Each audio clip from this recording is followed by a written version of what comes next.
Muy buenos días, son las 11 de la mañana en punto y hasta ahora les damos inicio a la bienvenida de nuestro espacio con expertos programada para todos los miércoles a las 11 de la mañana.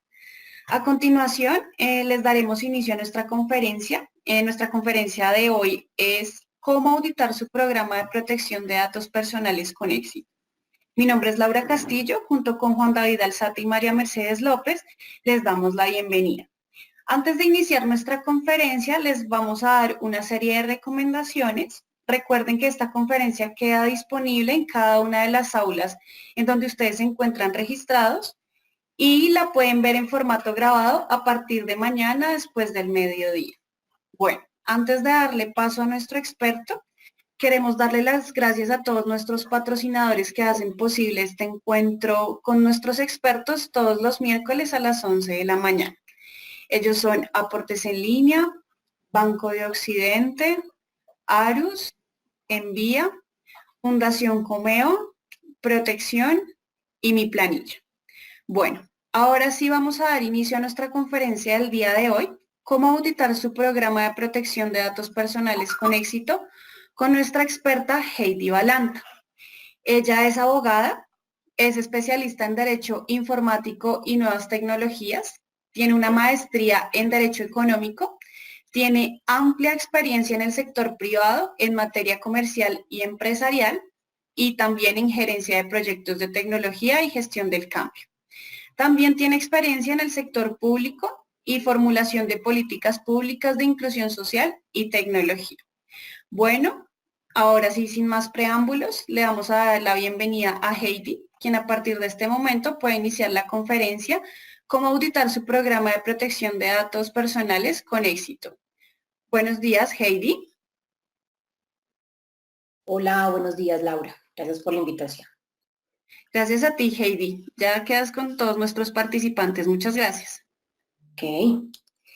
Bueno, buenos días a todos. Un segundo. No sé si ahí ya ven mi pantalla. No sé si Laura me das pantalla para... gracias. Y ya, Heidi. Listo. Bueno, buenos días a todos. El objetivo o el propósito de esta charla es más que contarles un poco cuáles son los pasos que debemos de tener en cuenta para hacerle una auditoría a un programa de protección de datos personales. Más bien son esos aspectos que por supuesto debemos de tener presentes para que nos vaya pues bien en ese proceso, ese programa de auditoría. Lo primero que tenemos que decir, igual lo vamos a ir revisando en el transcurso de la charla, es que nosotros en Colombia, al tener una ley que es la ley 1581 del 2012, pues es la ley que en general es el que establece el marco regulatorio para la protección de los datos personales. Sin embargo, la ley no viene sola, viene con un decreto reglamentario, pero además de eso, viene con circulares de la Superintendencia de Industria y Comercio.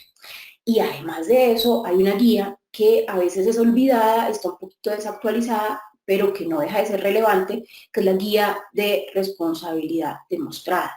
En esa guía de responsabilidad demostrada, la Superintendencia de Industria y Comercio, en algunas sanciones que ha generado en el transcurso de este tiempo, ha dicho que a pesar de que la guía de soft law pues, digamos, no es propiamente un decreto, no es una circular, no es una ley, es una guía, es una recomendación de la superintendencia sí espera que la organización cumpla con lo que está ahí plasmado en esa guía. Entonces, es muy importante desde esa perspectiva tener dicha claridad.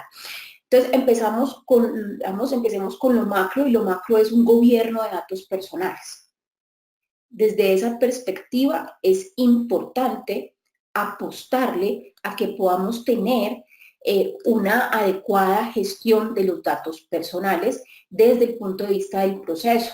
Bien, y ese gobierno de datos personales obviamente viene o involucra el cumplimiento también de los principios establecidos en la ley. Y acá hay algo que me quiero detener un momento, y es precisamente cuando nosotros estamos hablando de la ley 1581. La ley 1581 nos habla a nosotros de unos principios.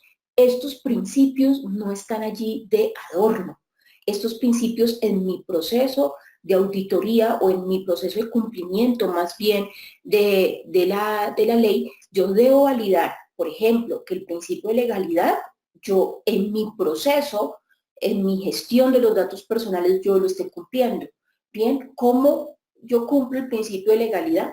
Por supuesto lo cumplo cuando cumplo con los tiempos que la ley me da, cuando cumplo con los requerimientos que la ley me está exigiendo.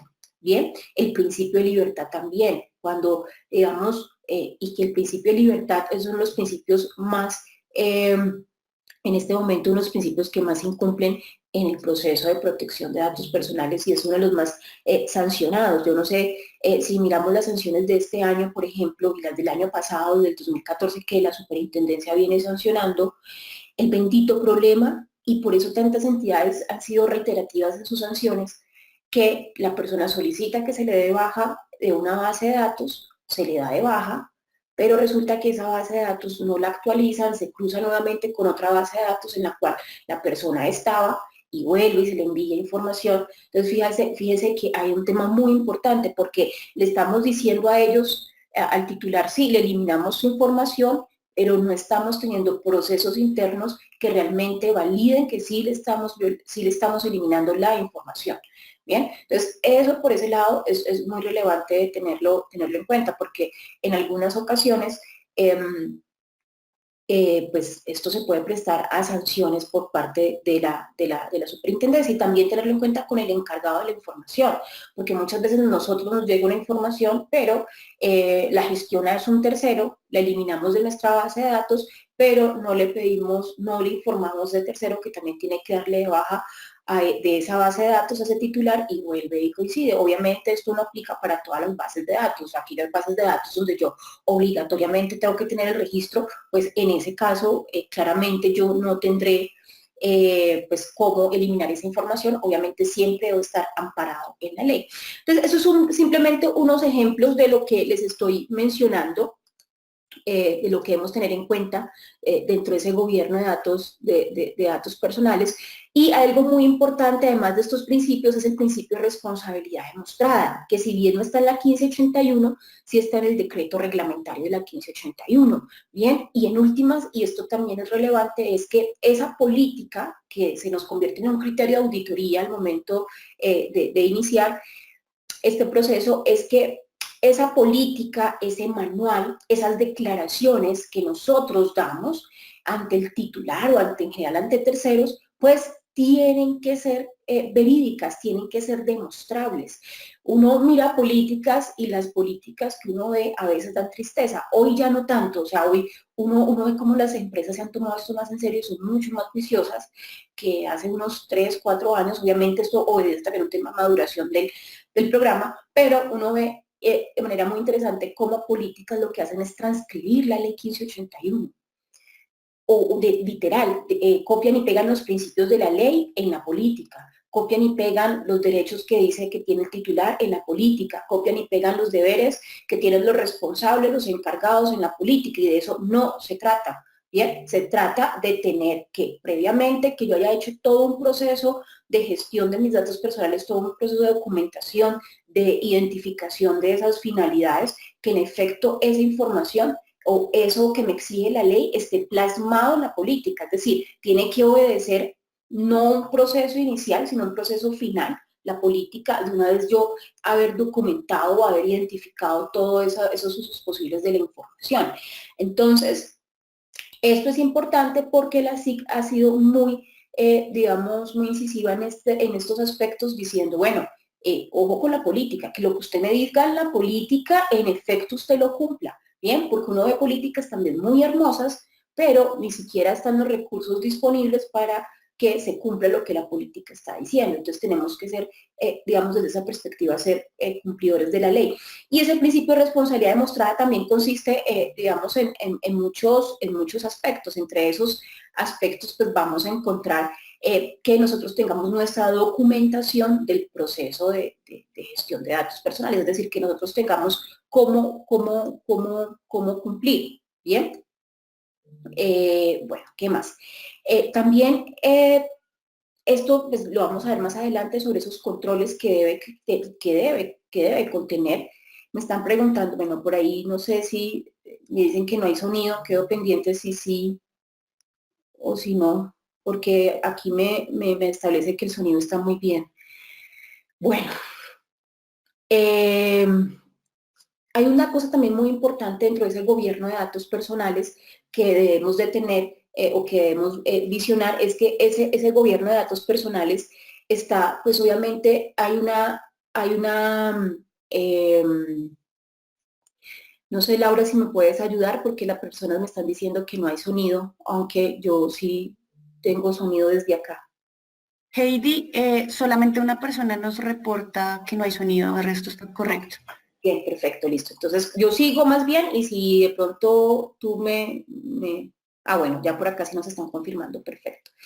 Entonces, dentro de ese gobierno de datos personales, en ese sistema de gestión, integral de gestión de datos personales, que es donde tenemos que apuntarle, recuerden eso, tenemos que apuntarle, tenemos que tener la visión desde ese gobierno de datos personales, esos roles, esas actividades que cumplen los diferentes actores dentro del sistema, dentro de ese gobierno de datos personales. Y esos actores, ¿quiénes vienen siendo? Vienen siendo viene siendo el oficial de protección de datos personales o el comité que hace las veces de oficial de protección de datos personales, que ahora lo vamos a ver y que es fundamental dentro de este esquema que hemos de tener en cuenta, pero también hace parte con la oficina de control interno, de auditoría, está por allá, tiene una ramita por ahí, también o por supuesto los propietarios de la información, los propietarios de las bases de datos, más bien los usuarios de las bases de datos, los encargados de las bases de datos, bien, y por allí, en un esquema de gestión de incidentes, pues está la oficina de TI o el equipo que debe responder ante esos incidentes de seguridad.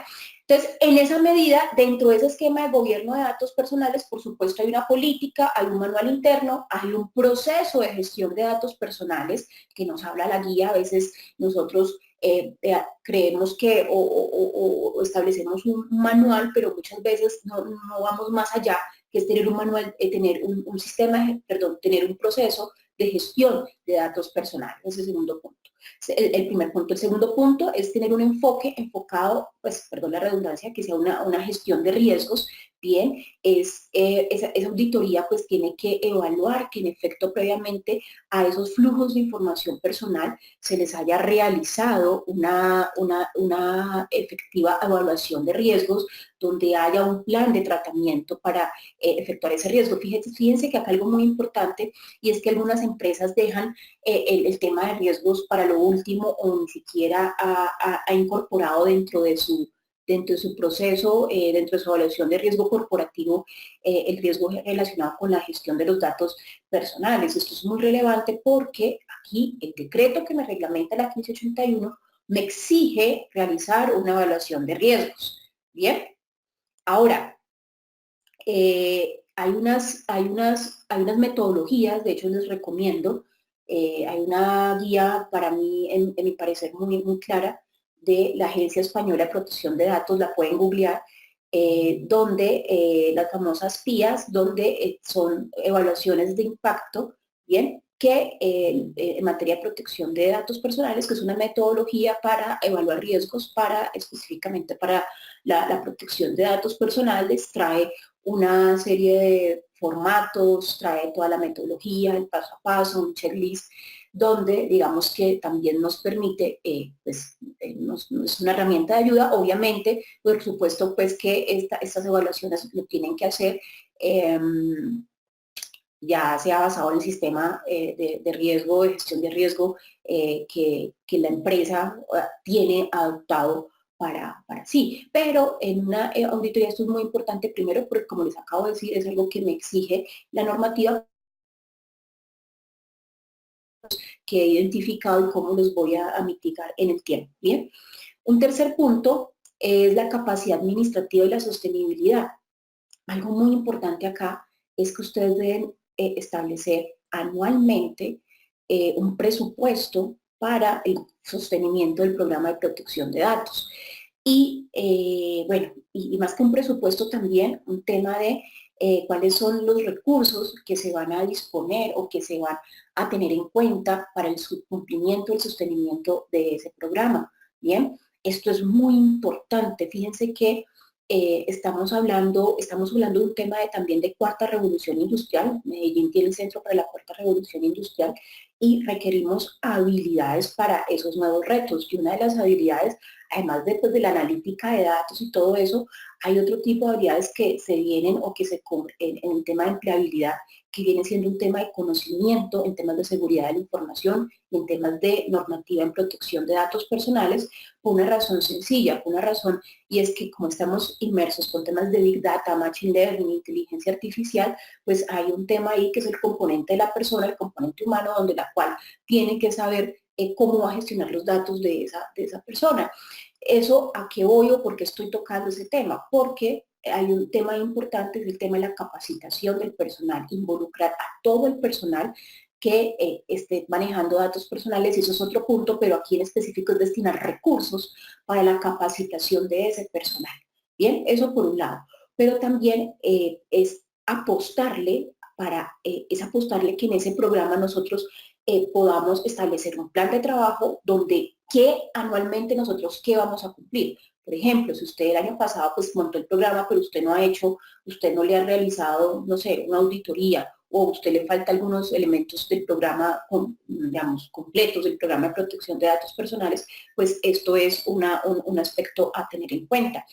Otro aspecto donde es muy importante es que dentro del programa yo pueda evidenciar que haya un reporte a nivel directivo. De hecho, la guía de responsabilidad demostrada me dice a mí que yo debería reportar de manera periódica. Ustedes ya establecen el tiempo, pero reportar el oficial de protección de bases de datos, perdón, el oficial de protección de datos, pero también o ya sea el comité, reportarle cómo va el funcionamiento de ese programa, ¿no? Sabemos que eso es supremamente relevante, pero también destinar recursos, ya sea humanos o económicos, para el sostenimiento de ese programa, ya sea una herramienta que les permita hacer seguimiento, temas de gestión y consultas, o simplemente personal, o simplemente asignar roles que me permitan, o funciones más bien, que me permitan velar que de manera, digamos, en general de toda la organización se está cumpliendo con ese programa de protección de datos personales. Bien,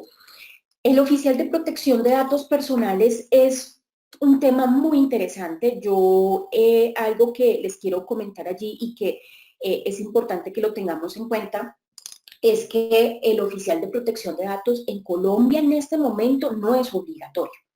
O sea, yo quiero aclarar eso. En este momento en Colombia no es obligatorio contar con un oficial de protección de datos personales, pero es lo ideal, ¿me entienden? Obviamente no en todas las organizaciones. Unas organizaciones que son pues pequeñas administrativamente no le vamos a exigir que tenga un oficial de protección de datos personales, pero por ejemplo, almacenes no sé, grandes superficies tienen hasta 2 oficiales de protección de datos personales, unos para sus clientes y otro para, digamos, desde la parte administrativa, desde los empleados, etcétera.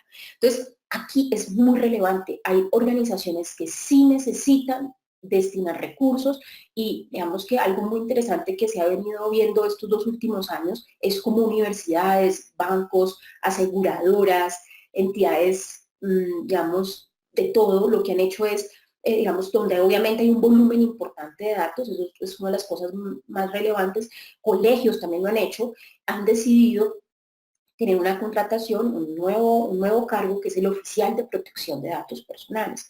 ¿Por qué? Porque eso tiene que ver con temas también de cumplimiento, ¿bien? En el cual pues sea ese encargado de velar que la norma pues obviamente esté cumpliendo al interior de la organización. Entonces aquí es muy importante ¿qué es lo que me dice la ley? La ley lo que me dice a mí es que yo debo tener un área que se sirva, una persona, un área que me sirva a responder las solicitudes pues por quejas y reclamos, ¿bien? Pero no me dice que tengo que tener un oficial de protección de datos personales. Ahora, ¿Qué es lo que uno puede ver? Y me van a oír hablar mucho de estas siglas porque es lo que de una otra manera Colombia, digamos, copia parte de su legislación o gran parte o toda su legislación es basada en un modelo europeo. Entonces, ¿qué es lo que va a pasar? Que vamos a migrar a ese modelo europeo. En Europa, por ejemplo, es obligatorio tener un oficial de protección de datos personales en unos sectores en específico, sector hospitalario, pues, sanitario, sector salud, por ejemplo, sector educativo, por ejemplo, sector bancario, es obligatorio y no se les haga raro que en algún momento nosotros migremos allá, y esto es porque es el GDPR, que es la norma, el Reglamento Europeo de Protección de Datos Personales, que es la norma más moderna que hay en el mundo en este momento en materia de protección de datos personales. Entonces, ahí es fundamental el rol que desempeña ese oficial de datos personales. Otro aspecto también muy relevante son la revisión de los roles y las responsabilidades. Yo debería tener en mi gobierno de datos personales, en mi ciclo PHBA, tener asignado en el marco de ese ciclo las responsabilidades que tienen el rol, que tienen los roles en el marco de gobierno de datos personales. Por ejemplo, si es un oficial de protección de datos personales, pues en una fase de planeación su obligación será establecer el plan, la evaluación o el plan de trabajo anual en materia de protección de datos personales, establecer el seguimiento periódico, ya sea trimestral, semestral, que le va a realizar a esas personas. Por eso es importante, y yo es una crítica que yo hago, y de pronto los que me acompañan hoy y que han estado con otras charlas conmigo, por eso es importante que nosotros visionemos el sistema de protección de datos como un flujo de datos personales. Yo he insistido mucho en eso, y por ahí en YouTube pueden ver algunas charlas, aquí en MIPYMES también. Yo he insistido mucho en eso porque si nosotros, uno de los problemas que nosotros hemos identificado en la consultoría en estos 2 últimos años es que muchas empresas se preocuparon por registrar sus bases de datos, y aquí hay un problema grave de cumplimiento.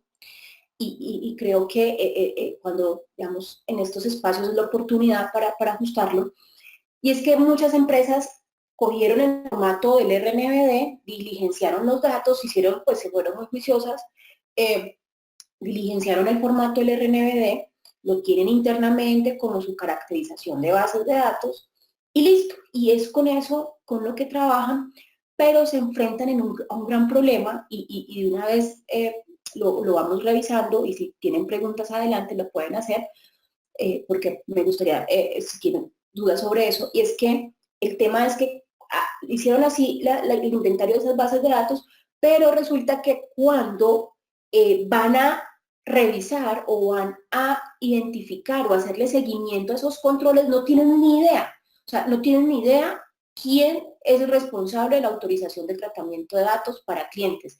No, es que resulta que la base de datos de clientes la usan 5 áreas, y resulta que un X área dice, no, yo no soy la responsable porque a mí me la entregas del área comercial y yo soy tesorería. No, resulta que es que yo la uso también, pero es que yo soy pagaduría.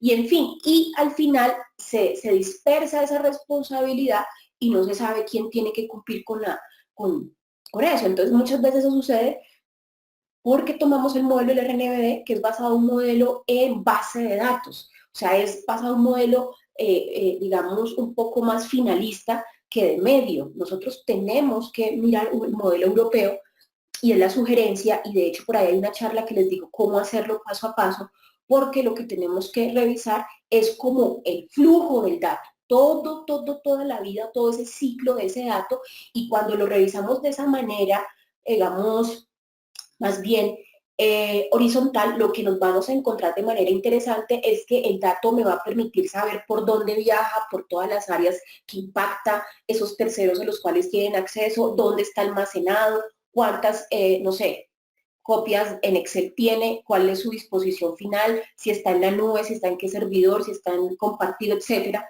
Y eso nos da una claridad mucho mejor de cómo funciona el programa de protección de datos, y al final ese flujo pues va a ser muy positivo porque ese flujo le voy a asignar un control. Es un poco más largo, pero es mucho más efectivo porque yo al final, como ese flujo empiezo a determinarlo, pues yo ya puedo saber cuando finalice su ciclo ya lo tenga identificado a quién es el responsable, o quién me va a responder por ese flujo, quién me responde por ese control, el control en términos de 1581, aclaro, ya sea una autorización, ya sea un contrato de transmisión de datos, una autorización si el flujo es un flujo que inicia con un formulario web, por ejemplo, ¿bien? O si es un tercero que me está entregando, en ese caso, en el formulario, pues será una autorización, pero ¿cuál va a ser la autorización si es página web? Pues el log de la fecha, hora, día, IP, ID de la persona que me dio la autorización. Recuerden que eso es lo que en contexto digital, ley 527 del 99, ley de equivalente, que establece el principio equivalente funcional, yo también no solo tengo que mostrarlo físicamente, sino que cuando la persona da clic en acepto términos y condiciones o en el clic cuando autoriza el tratamiento de los datos personales, pues eso es lo que yo tengo que conservar, porque eso es lo que me va a servir de prueba para validar que en efecto esa persona me dio la autorización. Obviamente es muy rudimentario y esto admite prueba en contrario, pero en principio es un elemento probatorio que la SIC, en algún caso con inversiones CMR, que administra domicilios.com, pues dejó precisado ese aspecto. Entonces, me detengo porque estamos hablando de roles y responsables, y para mí es una de las cosas más relevantes dentro de todo el sistema de gestión de datos personales, porque ¿qué es lo que nos hemos encontrado ahora? Las empresas, lo que yo les decía, no saben cómo gestionar las responsabilidades o a quién asignárselas, entonces quedan las pobres oficinas de TI manejando un tema que no les corresponde. Bien, las oficinas de TI no deben por qué estar manejando programas de protección de datos personales. Tiene que ser un tema más estratégico, más de planeación, no sé, el tema de sistemas de gestión, pero digamos no tanto entonces, no, porque es que es TI, porque es el que custodia la información. Tiene nada que ver. Desde la filosofía de la 1581, quien me responde por el dato es el dueño del proceso. En este caso, si es recursos humanos es el que me debe tomar en cuenta todos esos temas, en temas de autorización de tratamiento de datos del empleado, en temas relativos a contratos de transmisión, si es que yo tengo un tercero el que no sé, con él tengo un seguro y resulta que tengo los datos al empleado, o es que tengo líquido de la nómina con un tercero, pues tengo que tener contratos de transmisión con ese tercero, etcétera. Entonces, eso es importante, pues, que lo tengamos en cuenta. Y cuando tenemos ahora, el tema de los roles también son relevantes. Hay empresas que van mucho más allá, van mucho más allá. Hay empresas que literal, bueno, primero pues uno tiene que modificar el contrato de trabajo para cumplir con 1581, ¿bien? Y eso, digamos, yo eso a veces lo miramos en auditoría, cuando yo acompaño las auditorías, no soy experta auditora, pero los acompaño como profesional experto. Y hay una cosa muy importante para que lo tengan en cuenta, que es un error que uno ve ya que estamos hablando de recursos humanos. Las empresas cogen un papelito aparte y le hacen firmar a la persona autorización para el tratamiento de datos en calidad de empleado. Está bien, vamos, no está mal que tenga un documento aparte, pero háganlo a través de un otro sí al contrato de trabajo, porque es que no es, porque el tema de datos es una dualidad, no es que usted me autoriza el tratamiento de datos personales, no, es que también usted, empleado, va a manejar datos personales y usted le voy a asignar cuáles son sus responsabilidades que tienen el manejo de esa base de datos. Bien, entonces por eso es muy importante que se haga a través de un otro sí, es decir, una herramienta que sea vinculante para el trabajador. Bien, y por supuesto incluir otros aspectos relativos como la vinculatoriedad de la política. Bien, la política debe ser vinculante, entonces no solo es tratar de tener una autorización, sino tener una cláusula donde diga que la persona debe cumplir con la política y con el manual y que son vinculantes, y por lo tanto su incumplimiento, pues, puede dar paso a un proceso disciplinario, una investigación, porque es normal, lo debe cumplir. Bien, lo debe cumplir, pero obviamente pues, tiene que estar socializado. Entonces, hay algunos casos, además de estas cláusulas que les estoy diciendo, hay empresas que van mucho más allá, que ajustan sus manuales de funciones, incorporando, por ejemplo, a los cargos que son los propietarios de las bases de datos. Por ejemplo, diga si usted un director de recursos humanos, un director del área comercial, un director de compras, se le establece la obligación, por ejemplo, literal, así los he visto, de tener al día las autorizaciones para el tratamiento de datos personales de los clientes, titulares de los empleados y ajustan no solo el manual de funciones, sino también en su contrato de trabajo en algunos casos, ajustan esas obligaciones específicas en materia de protección de datos personales. Es decir, ir mucho más allá y que en efecto y en general en los procesos que acompañan a auditoría, literal, piden ese tipo de contratos para revisar. Venga, usted me está diciendo que usted sí está, sí tiene, digamos, un tema, tiene adecuadamente implementado el tema y tiene unos roles y unas responsabilidades asignadas, pues revisemos. Entonces, este punto, vuelvo y les digo, es de especial importancia porque a veces consideramos o creemos que el oficial de protección de datos es el encargado y no, la responsabilidad pues tiene que estar distribuida por toda la organización. Bien, aquí también es muy importante en el alcance del cumplimiento, pues que esté plenamente definido. Bien, acá hay un concepto que es ahora yo les voy a compartir estas recomendaciones que les estoy dando. Estas recomendaciones son de la Oficina de Protección de Datos Personales de Reino Unido, el cual es una oficina que tiene modelos buenísimos y se los recomiendo para la gestión de los datos personales. Está obviamente en inglés y acá manejan dos conceptos que es el controlador y el procesador. El controlador es el responsable y el procesador es el encargado nuestro, digamos que es como el que está allí. Y aquí paro para mencionarles el tema de las bases de datos, que a veces uno dice, por ejemplo, me pasó un caso muy particular con una entidad del sector salud, porque esta entidad del sector salud había radicado ante la SIC 10 o 15 bases de datos. Resulta que cuando llegó, cuando le hicieron la auditoría pues les realizó una observación diciendo que no debían de tener no tenían de tener 15 bases de datos, sino que deben tener 100 bases de datos registradas en el RNBD. Fíjense ustedes, entonces cuando uno va y pregunta, venga, cuénteme por qué, pues ahí se encuentra con muchas veces un criterio un poco subjetivo del auditor y que muchas veces no corresponde a lo que realmente se quiere decir o hacer. ¿Esto por qué se los digo? Porque bases de datos va a haber una cantidad, o sea, bases de datos y cuando ustedes hacen un proceso de levantamiento de información, identificación de bases de datos, nos vamos a dar cuenta que cuando hemos terminado de hacerlo, pues a la media hora hay otra base de datos, ¿bien? Entonces, no podemos tener ese criterio técnico o no para efectos de esto, de que todo lo que, no sé, cree un Excel, porque esto ahorita va a enviar el informe de los empleados que cumplen años este mes, pues obviamente tiene nombre, apellido, correo electrónico porque le vamos a mandar una tarjeta y otra cosa, pues esa ya es una base de datos, entonces esa también la tenemos que registrar en la SIC, ¿no? Es la pregunta, entonces no los podemos empezar a detener por eso. ¿Qué es lo que nosotros tenemos que hacer? Nosotros tenemos que tener claro que la base de datos es por titular. Bien, el titular va a ser empleado y como empleado pues va a haber X bases de datos, las cuales, eso sí, internamente, yo sí las debería tener mapeadas, yo sí debería tener mapeado que vienen siendo los famosos flujos que les estoy diciendo para poder tener identificado quién va a ser el responsable de cada fase. Y en ese marco, pues, en una eventual auditoría, tanto auditoría, digamos, internas o externas, hay que tener en cuenta que externamente la superintendencia puede llegar también a auditar.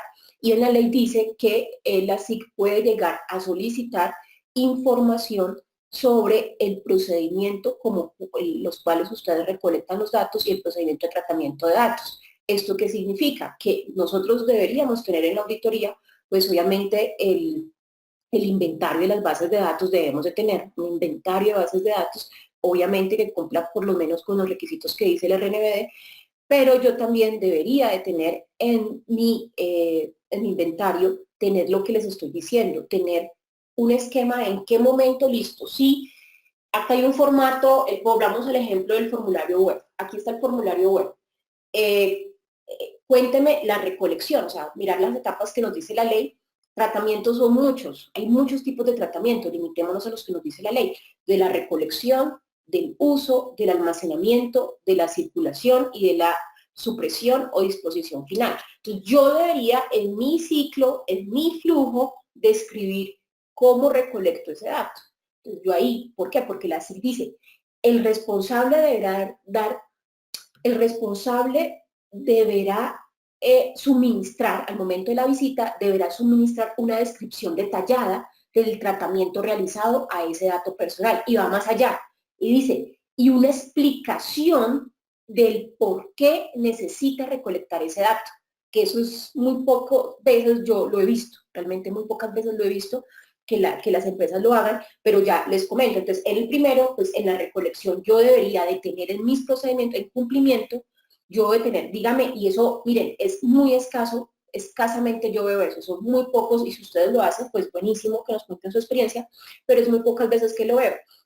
Entonces, en ese sentido, la recolección, bueno, el dato se recolecta una vez el titular ingresa sus datos, ¿y qué va a pasar con ese dato? Esos datos quedan guardados, no sé, en el hosting de la página web, o esos datos resulta que es un formulario que se va a Drive, que está conectado con Google Drive, y en general, digamos que comentar eso, cuáles son los usos que se hace, para qué se usa esa información, dónde está almacenada, si está en la nube, ¿no? Entonces ahí ya saber los riesgos que tiene yo tener información en un Google Drive, o, digamos, tener información que, digamos, asignada a una cuenta personal, por ejemplo, que a veces sucede. El almacenamiento, con quién lo comparto y cuál es la disposición final. En la disposición final, claramente, fíjense que aquí hay una intersección entre los programas de protección de datos, pero aquí también hay una intersección, mucho cuidado con las políticas de gestión documental, porque la política de gestión documental es la que a mí me dice cuál es la supresión o disposición final de ese documento o de esa información. Pero acá siempre les recalco, hay una cosa súper delicada que a veces no se tiene en cuenta, y es que hay documentos donde por cumplimiento de 1581 lo que se hizo fue incorporar la autorización, pero resulta que ese documento tiene un tiempo de retención, no sé, de 5 años. ¿Qué sucede cuando finalizamos, qué pasa finalizado esa fecha? ¿Qué vamos a hacer si todavía yo tengo ese dato y resulta que ahí tengo la autorización? Entonces, las oficinas deben de comunicarse, tener claro eso. Yo no ir a destruir información porque ya se cumplió el tiempo, pero resulta que por cumplimiento de 1581 yo debo conservar la autorización, digamos que es la prueba reina. Parte, y siempre lo repito y lo reitero, y a veces sueno cansona, pero para mí es fundamental esto: cuando nosotros tenemos una muy buena autorización por parte del titular, tenemos casi el 50% de la ley cumplida. Y por eso es tan importante detenernos en una muy buena autorización. Una muy buena autorización no es un documento larguísimo, no, eso no es una muy buena autorización. Una muy buena autorización es que yo claramente le pueda decir a esa persona para qué voy a usar sus datos, cuáles son los tipos de tratamiento que voy a hacer, ojo, tipos de tratamiento, ¿bien? Y con quién eventualmente, dónde se puede encontrar esa información, sin caer en la especificidad, pero tampoco en cláusulas sombrillas que vamos a luego a tener problemas, pero sí ser muy claro con eso en virtud del principio de transparencia, y eso nos va a ahorrar. Bueno, y otros requisitos, si son datos, si yo recojo datos sensibles o yo recojo datos de niñas, niños y adolescentes, pues en ese sentido yo debo informar, la autorización me cambia. ¿Por qué? Porque tiene que ser reforzada, tiene que cumplir unos requisitos adicionales que me dice la ley. Bien, por ejemplo, si es un dato sensible, pues me toca decirle a esa persona cuáles son los datos sensibles que son. ¿Cuáles son datos sensibles? Ah, no, su huella, su religión, su origen étnico, pertenencia a sindicatos, y además tengo que decirle que no está obligado a entregar o a suministrar ese dato, salvo que hay una ley que así lo diga. Y cuando son datos de menores, igual, también hay que informarle al menor que no, que él también tiene que hacerse una, digamos, tiene que conocer que sus datos pues se van a suministrar. Entonces, en ese sentido es relevante, y tener una autorización reforzada es que haya una doble, especie de doble check, por así decirlo, es decir, que haya una declaración arriba, que él diga que él da la autorización, que al firmar y de pronto un espacio donde vuelva y de su autorización. Ese tipo de situaciones es la que menciono y que, digamos, es supremamente importante. Otro aspecto, pues, para tener en cuenta acá es el tema del análisis de procesos, ¿bien? Aquí es muy importante que nosotros podamos tener claro los procesos que nosotros estamos, que impactan obviamente el tema de los datos personales, ¿no? O más bien, qué datos personales impactan los procesos. ¿Por qué? Porque adicional a eso hay procesos que nosotros sí o sí tienen que variar. Les pongo un ejemplo. Resulta que yo contrato, yo soy una entidad la cual ofrece, no sé, productos en las tiendas. Y resulta que hay una persona el cual yo al tendero le solicito los datos, pero al tendero le solicito los datos, pero ahí en ese proceso nunca le pido autorización, sino que le pido autorización eh, una semana después que van y le hacen una visita para que firme el formato, ¿bien? O se le hace una llamada donde queda el audio. Fíjense que en ese aspecto ahí ya no estoy cumpliendo ley 1581, porque la ley es muy clara y la ley me dice a mí que la autorización tiene que ser libre, previa y expresa. ¿Y previa qué es? Que tiene que ser al momento en que me está entregando el dato. No puede ser una semana después, no puede ser un día después, no puede ser 20 días después, tiene que ser en el momento. Entonces, mis procesos deben obedecer al cumplimiento de esa ley. Pero ir más allá, acá que estamos hablando de las PIAs, que son las evaluaciones de riesgos enfocados a datos personales, y es un tema también y de privacidad por diseño y por defecto. Nosotros no estamos en Colombia tan acostumbrados a utilizar este concepto de privacidad por diseño y por defecto, pero es fundamental. ¿Y esto qué consiste? Hacer un análisis de mis procesos, hacer un análisis de la creación de un nuevo proceso o hacer el análisis de la creación de un sistema de información donde esté permeado absolutamente por el tema de la privacidad por diseño. Es decir, que en cada etapa yo analice si no estoy violando 1581. Bien, porque hay sistemas de información literal que cuando ya están listos, cuando dicen, bueno, usted no pudo pedir este dato, a veces eso sucede, nosotros, y eso también o desde el principio de necesidad, y eso es muy importante también en temas de auditoría. Yo no puedo pedir un dato el cual yo no voy a usar. No, es que yo lo voy a usar más adelante. Yo no lo puedo usar. Si yo en este momento, en virtud del principio de necesidad y de finalidad de la información, yo no debería pedir un dato que yo no voy a usar. Bien, por eso es importante hacerse esa pregunta si realmente yo lo voy a usar y yo lo voy a necesitar. Entonces, está enfocado ese proceso. También aquí es muy importante, esto ya lo habíamos hablado, desde el marco del sistema de gestión de información personal o de gestión de datos personales, pues que yo pueda identificar que haya una política, que haya un procedimiento de notificación de violación de datos personales. Algo muy particular, y se los comento muy rápidamente, en Colombia, en la mayoría de los países del mundo, establecen que cuando hay una violación de datos personales, yo tengo que informarle inmediatamente al titular que hubo un incidente con sus datos. De hecho, estos días por ahí varios medios, varias empresas han generado unos comunicados por eso. Entonces, para el caso colombiano es muy simpático porque Colombia en la ley no estableció esa notificación. Estableció era que se le debe informar es a la Superintendencia de Industria y Comercio. Usted tiene 15 días hábiles para informarle.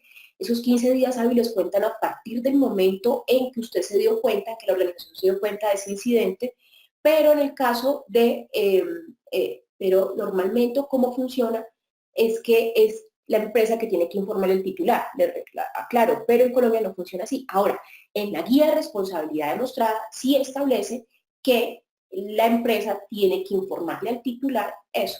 Por ejemplo, el caso más típico es por error humano, un error humano que es el envío de un Excel sin ningún tipo de protección, ni sin ningún tipo de contraseña, sin ningún tipo de cifrado, y se lo envían a Pedro Pérez de la empresa A, y resulta que era Pedro Pérez de la empresa B. Entonces ahí ya quedó expuesto pues muchísima información, y eso ya para la superintendencia es un incidente y yo debo reportarlo como un incidente, ¿bien?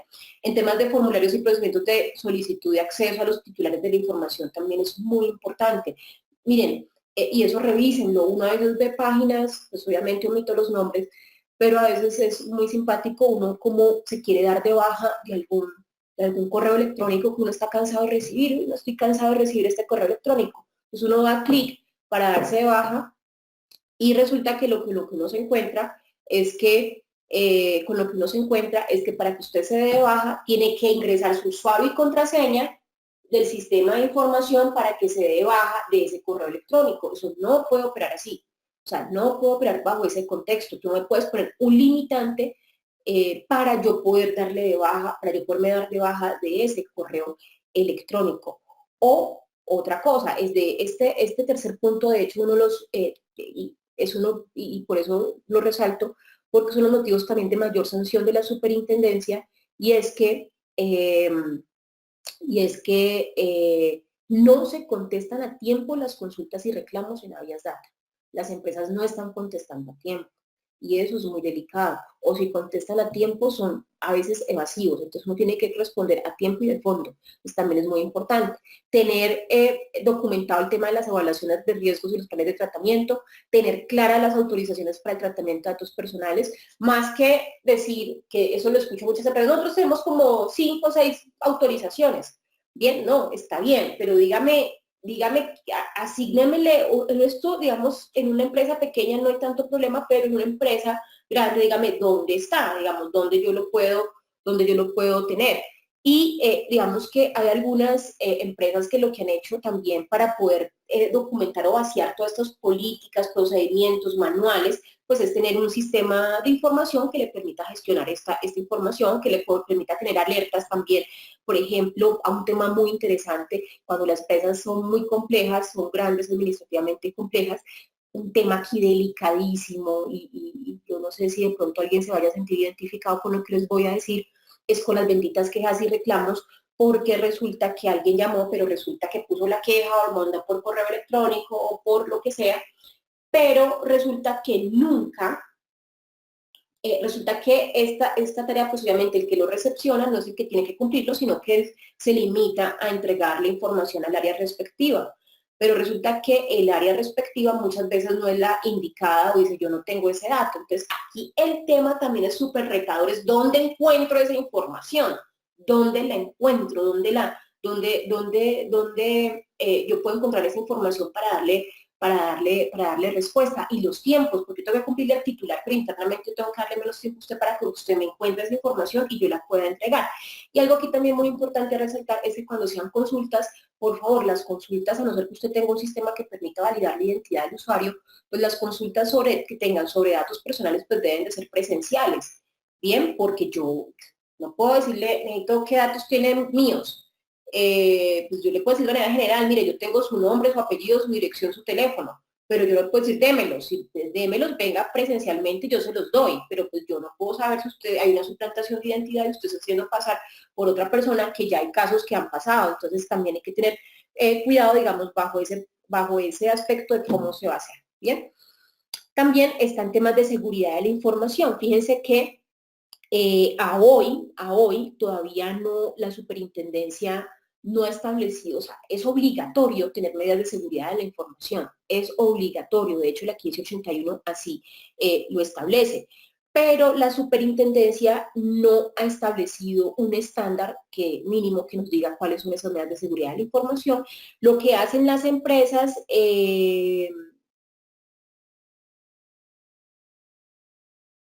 es utilizar la lista del RNBD, la lista de chequeo de medidas de seguridad, y se basan en esa lista de medidas de seguridad hacen parte también, o gran parte de las que están allí, son del anexo A de los 100 y pico de controles que tiene la ISO 27001, y toman, digamos, por eso. Sin embargo, es importantísimo que un sistema de protección de datos queda, mejor dicho, esto queda incompleto si no está atravesado mediante un sistema de seguridad de la información que en efecto, pues en la práctica me permita garantizar que sí se está protegiendo esa información. Bien, entonces eso también es muy importante tenerlo en cuenta. Y ya con esto que vamos cerrando están los derechos de los titulares, pues que yo pueda en cada fase o en cada etapa validar que esos derechos se estén cumpliendo. Ahora, y con esto vamos cerrando. Y esto, pues de una vez les comento, este tema, a partir de este tema, criterios de auditoría, es uno de los seminarios que vamos a tener, creo que el próximo diciembre, el 4 de diciembre, es un seminario de 8 horas. Yo les voy a dedicar solo la parte legal de criterios de auditoría y va a haber otra persona que les va a explicar, pues obviamente teniendo en cuenta las fases que conforman una auditoría, enfocada al tema de protección de datos personales. Algo muy importante, y con esto quiero cerrar, es que en el marco de los criterios de auditoría, pues por supuesto siempre se me va a marcar el artículo 15 y 20 de la Constitución Política. El artículo 15 porque me consagra el derecho a la intimidad, al buen nombre y al habeas data. Y en ese contexto es muy importante tener claro que el habeas data nunca está solo, ¿bien? El habeas data nunca está solo, o sea, cuando yo vulnero un tema de habeas data, yo puedo de una vez estar vulnerando derecho a buen nombre y derecho a la intimidad. ¿Qué es lo que les quiero decir? Lo que les quiero decir es que, por favor, no analicen el tema de habeas data como que no es el derecho a conocer, actualizar y rectificar la información que tienen los titulares, ¿bien? O el tema de protección de datos, sino que miremos más allá, miremos que tienen un impacto en la intimidad y en el buen nombre de la persona. Y si ustedes miran, ahí está el artículo 20 de la Constitución. ¿Por qué está el artículo 20? Porque el derecho de habeas data no es absoluto, también está el derecho a la información. Y resulta que estos se deben de complementar. No, el habeas data no está por encima. A veces a mí me llaman edificios a decirme, no sé qué hacer, es que hay una persona que dice que por habeas data no dar sus datos de acceso y que requiere que lo dejen ingresar. Momento. Por acá también está el artículo 20, que es la Constitución Política, que es el derecho a la información, y también es derecho fundamental, y también tienen los mismos, aquí no prima uno sobre el otro, tienen que proporcionarse. Entonces aquí está el artículo 20 que dice, qué pena, también hay un interés general, yo tengo que saber quién es usted para poder proteger ese interés general, ¿bien? Entonces, por eso es muy importante que tengamos esos contextos. Segundo, que tampoco es mencionado, pues ya sabemos que está la 1581 del 2012, pero mucho cuidado con la 1266. La 1266 es fundamental, porque es que si usted hace reportes a centrales de riesgo o ustedes hacen consultas centrales de riesgo, pues usted debe tener una autorización en los términos de la 1266. ¿Por qué? Porque la 1266, recuerden que nosotros tenemos una ley, un régimen híbrido, ¿no? Nosotros no tenemos un régimen europeo que es homogéneo, que la ley de protección de datos aplica para todos. La 1581 también aplica para habeas data financiero, por supuesto, pero las leyes específicas o los datos, las regulaciones específicas en materia de datos crediticios y financieros, me aplican la ley 1266. Entonces, y la 1266 establece aspectos puntuales en temas de autorización. Por ejemplo, que autorice la consulta central de riesgo, por ejemplo. Cuando voy a reportarle, informarle, pasados 2 meses, más 20 días, informarle pues el tema del reporte. Entonces, eso es muy importante que tengamos en cuenta esos dos contextos del el manejo de los criterios que va a tener en cuenta para auditar ese proceso. Pero algo también muy importante que se deja muy, o sea, no es para generarnos, no es para que nos genere un poco preocupación, pero sí, por favor, para tenerlo en cuenta, la sentencia C748 del 2011, que es la sentencia que le dio la constitucionalidad pues a la 1581. ¿Y por qué es importante que la tengamos en cuenta? Miren, escuchen muy bien, y no sé si aquí habrá abogados y de pronto lo comprenderán también mucho mejor, y es que la sentencia de constitucionalidad tiene algunos artículos, establece claramente cómo se deben interpretar, cuál es la interpretación que se le debe dar, ¿no? No es la interpretación, la Corte Constitucional estableció allí qué es la interpretación que le tenemos que dar, por ejemplo, en materia de datos personales sensibles. La ley establece el artículo establece que no se puede recoger datos sensibles a no ser que el titular otorgó la autorización. Dice así, pero por regla general no. La Corte en esta sentencia va mucho más allá y dice, qué pena, así él autoriza, el titular de la autorización, pero sí, pero tiene que ser una finalidad legítima, tiene que ser proporcional, tiene que obedecer a la dignidad de la persona, no es porque, yo quiero recoger aquí quienes pertenecen a la comunidad LGTB porque sí, no, digamos que tiene que ser un proceso así usted acepte, tiene que ser un proceso legítimo el por qué lo tengo que hacer. Y así algunos otros articulados lo establecen, entonces es muy importante que eso lo tengamos en cuenta. Por supuesto está el decreto único reglamentario el 1074 del 2015 que pertenece al sector comercio, pues obviamente aquí mi cabeza me falla, va a ser los 2 capítulos que pertenecen al tema de protección de datos personales exclusivamente. Y están las circulares de la superintendencia que también tenemos que tener mucho cuidado con ellas porque recuerden, y aquí me detengo, hay empresas, por ejemplo, que tienen proveedores chilenos, ¿no? Que les ofrecen, que tienen, de hecho, envían información a Chile o a Ecuador, por ejemplo, ¿bien? O a otros países. Recuerden que está la circular del 2000, creo que es la 03 o la 05 del 2018.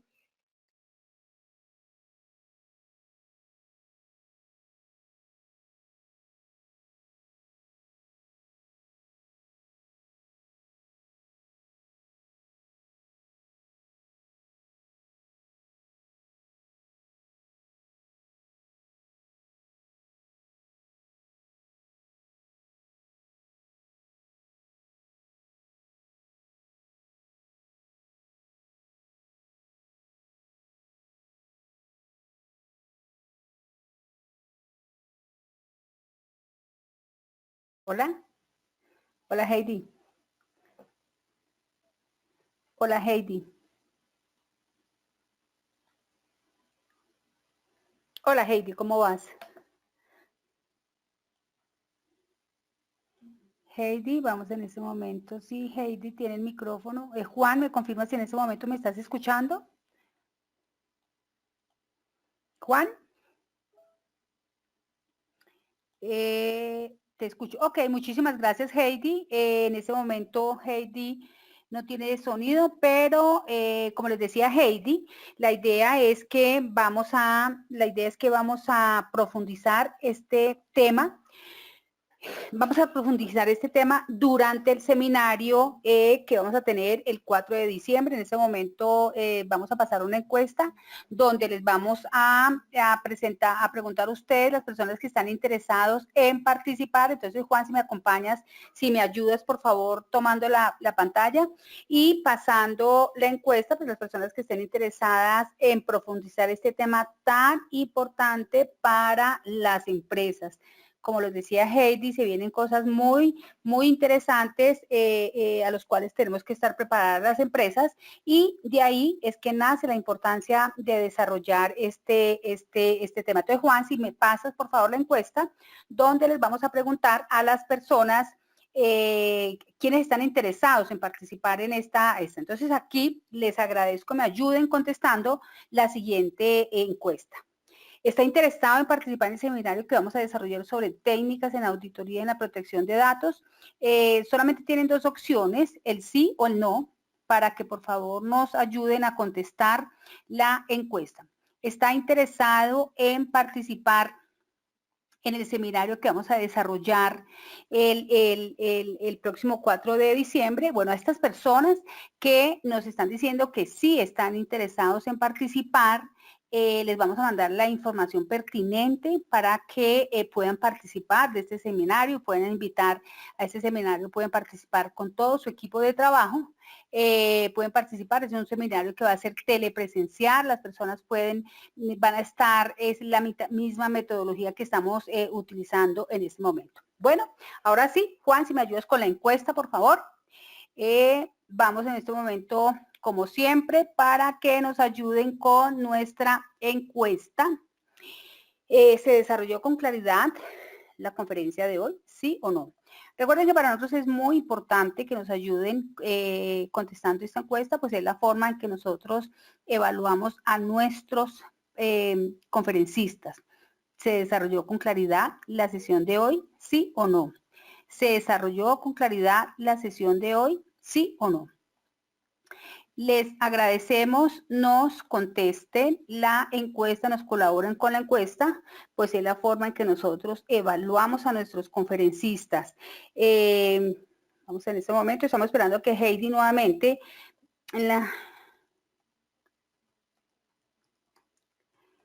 Vamos a ver si en ese momento ya Heidi está en el salón de clases nuevamente para que comience a responder. Mientras estamos esperando que nos ayuden con la encuesta, que en ese momento tienen en sus pantallas. Entonces, ¿se desarrolló con claridad la sesión de hoy? ¿Sí o no? ¿Se desarrolló con claridad la sesión de hoy? ¿Sí o no? Estamos verificando si Heidi ya se encuentra acá en el salón de clase. Vamos a darle unos minuticos, si quieres vayan mandando. Si quieres, vayan mandando, por favor, si quieres, vayan mandando las preguntas que necesitan hacerle a Heidi, mientras Laura en ese momentico, Laura en ese momento está averiguando si Heidi ya entró al salón de clases. Entonces, vamos a mirar esta partecita a ver si ya entró. Mientras tanto, vayan mandando las preguntas que tengan con respecto a la sesión de hoy para que sean resueltas por Heidi. Vamos a mirar si Heidi ya se encuentra en el salón de clase. Las preguntas las pueden mandar vía chat o vía micrófono. Muchísimas gracias, Juan. Entonces vamos a poner en este momento la plantilla donde les vamos a dar la información precisamente del diplomado que se desarrolla ahora el 4 de diciembre. Son varios expertos que les van a dar el paso a paso de cómo deben ir llevando este sistema que es obligatorio para las empresas. Entonces vamos a ver en este momentico si Heidi ya está en el salón. Un momentico, por favor. No ha llegado Heidi, les vamos a esperar 2 minuticos mientras Heidi retorna al salón de clase. Un momentico al salón para resolver las preguntas que tenemos pendientes.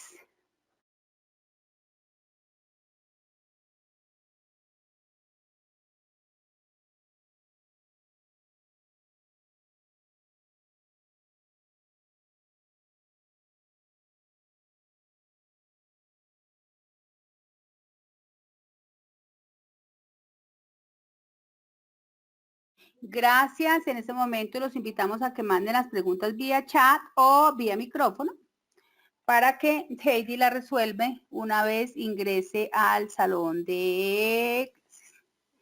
Bueno, en este momento vamos a ver si Heidi ya entró para darle paso.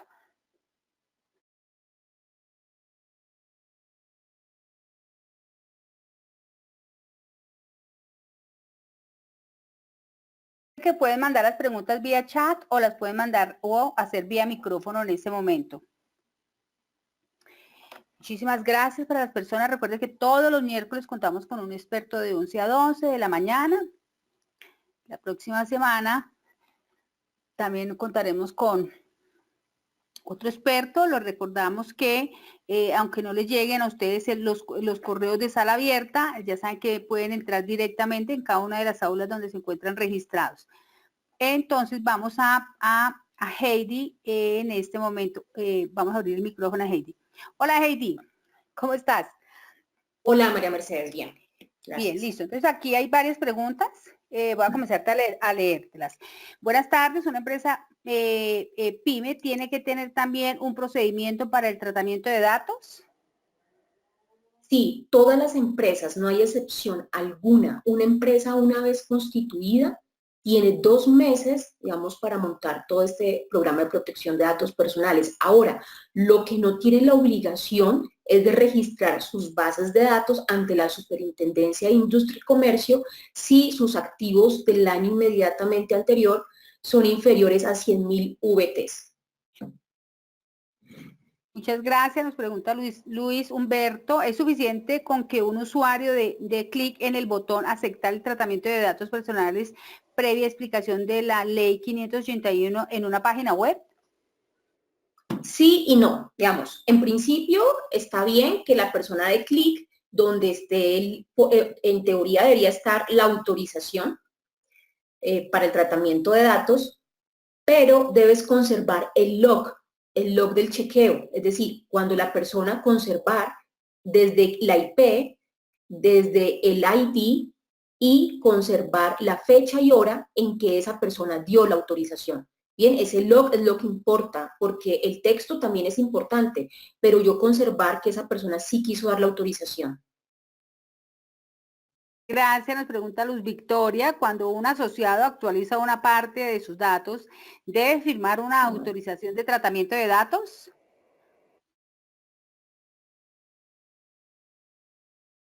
Heidi. Hola Heidi. Te escucho, María Mercedes. Exacto. Cuando un asociado actualiza una parte de sus datos, ¿debe firmar una autorización de tratamiento de datos?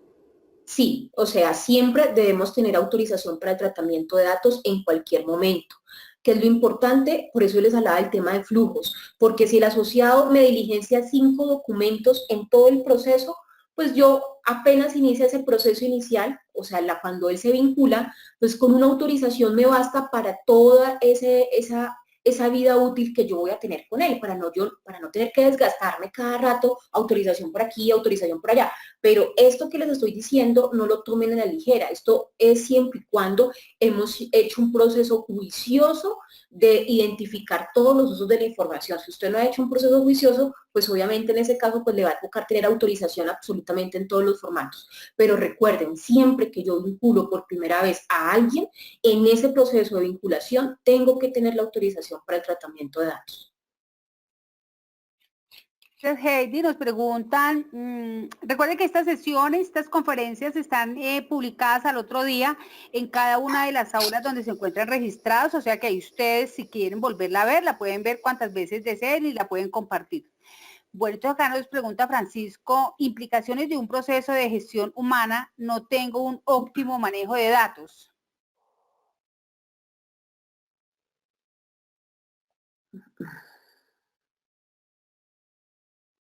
Heidi. No se escucha. Hola, Heidi. Ahí te escucho, María Mercedes. ¿Qué pregunta Francisco? Sí, Francisco, implicaciones de un proceso de gestión humana, no tengo un óptimo manejo de datos. En gestión humana debemos tener en cuenta varios momentos. Desde el momento de la entrevista. En el momento de la entrevista yo tengo que tener autorización para el tratamiento de datos en ese momento de la entrevista. De hecho, en la recepción de la hoja de vida, hay una empresa que la sancionaron por no contestar qué iba a hacer con esa hoja de vida de esa persona. Bien, en el momento del contrato de trabajo, tengo que tener autorización para el tratamiento de datos. De hecho, autorización para el tratamiento de datos sensibles, cuando en su empresa haya biométrico, tengo que tener autorización porque el dato biométrico es un dato sensible. Bien, en los procesos de gestión humana también, específicamente en temas de seguridad y salud en el trabajo. Bien, porque muchas veces tenemos acceso a información relativa a la salud del trabajador y quiere saber si hacer eso, o sea, no cualquiera puede entrar a manipular, a gestionar esa información. La información relativa a la salud, el Ministerio de Salud ha dejado claro en algunos conceptos y en resoluciones también está eso, que yo no puedo tener información de salud del trabajador dentro de las historias laborales, deben estar independientes porque es información reservada, es información sensible, ¿bien? Y en general cuando realizamos algún tipo de, por ejemplo, convenio con un tercero, pues y si voy a entregar los datos de mis trabajadores, pues debería también tener un contrato de transmisión de datos personales. Y en general también tener, dentro del contrato, tener una cláusula de confidencialidad o tener un acuerdo de confidencialidad, como lo quieras manejar, y dentro de ese acuerdo de confidencialidad, ¿qué se entiende por información confidencial? Pues también se tiene que incluir las bases de datos y archivos con información personal, porque muchas de esas cláusulas de confidencialidad no han sido actualizadas conforme a la ley 1581. Entonces, en términos generales, esos son los aspectos que desde el sector, digamos, desde el área de recursos humanos se debe tener en cuenta en materia de protección de datos personales. Gracias. ¿Existe sistema que administre la protección de datos? Aló. Heidi, nos pregunta Gustavo que si existe algún sistema que administre la protección de datos. Hay sistemas en el mercado, pero los desconozco, o sea, son sistemas que en muchos casos las empresas han diseñado, pero digamos que omito nombres, pero sí en el mercado colombiano hay 2 o 3 empresas que en este momento igual se me escapan, pero los puedo consultar y se los puedo hacer llegar, donde sí tienen un sistema de sistema de información que gestiona todo este sistema de protección de datos personales. Gracias, Heidi. Vamos con la última pregunta. Nos pregunta Luis Humberto, ¿cuáles son las implicaciones de solicitar la autorización de protección de datos posterior a la captura? Por ejemplo, cuando son datos con fechas anteriores a la 1581. Bueno, el riesgo aquí, el principal riesgo, el principal riesgo es que el titular sepa de esto y le diga, yo no le voy a dar la autorización. Si no le voy a dar la autorización, pues usted tiene que eliminar ese dato, pero además de eso es que usted se puede enfrentar a que el titular le diga a usted por qué tenía mi dato. Bien, entonces ahí tienes que mirar eso. Ahora, si logras la autorización una vez después, pues no pasa nada, pero no es lo ideal, o sea, no es lo ideal porque la ley, no estamos dando cumplimiento a la ley, que la ley me dice que debe ser previo al momento de la autorización. Ahora, hay una excepción que es el aviso de videovigilancia. El aviso de videovigilancia es el único caso, pues, que, digamos, que hace las veces de aviso de privacidad también, en la cual a través de la guía de videovigilancia la superintendencia nos ha dicho que si hay unas cámaras que lo están grabando usted, pero si hay un aviso grande, visible, o sea, tiene que ser visible donde usted diga, mire, está siendo vigilado, pues ya no pasa nada. Digamos que ya eso, digamos, cumple las veces de, porque la imagen es un dato personal. Entonces, bajo ese contexto, digamos que es como una especie de excepción. Muchísimas gracias, Heidi, de verdad, por todo este conocimiento tan valioso. Bueno, entonces a las personas que estén interesados en volverse a contactar con la doctora Heidi el 4 de diciembre, de 8 a 5 de la tarde, van a estar dos expertos en el tema. Heidi va a estar acompañado con el doctor, ¿cómo es que se llama el doctor que va a estar el 4 de diciembre? Ah, perfecto. Donde les van a explicar el paso a paso de lo que hay que hacer para este sistema. Heidi, muchísimas gracias. A ustedes, señoras y señores, muchísimas gracias. Les damos gracias por su permanencia y atención. En nombre de la Fundación Unipymes y Latin Pyme, les damos su agradecimiento. Nos vemos el próximo miércoles con otro experto de 11 a 12 del mediodía. Que tengan una feliz tarde.